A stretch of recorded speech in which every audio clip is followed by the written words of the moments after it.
So ngayong Sabado po, release na natin to Suzuki Espresso 2024 model automatic transmission. So no look reservation, ngayon na nila pipick upin yung unit. So ito mga boss, yung 1,000 lang ang tinakbo. Tingnan mo naman kung gaano ka-fresh tong unit na to.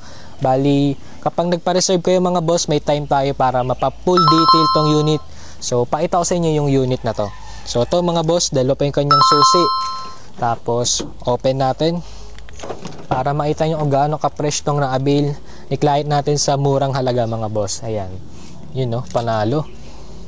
Napakatipid nito sa gasolina. Yung Lucena to Manila may sobra pa sa 1,000 na gasolina. Bali yung client natin nasa Santa Rosa, Laguna pa, hinihintay natin. So pagkarating niya dito, samahan nyo ako sa transaction na to mga boss.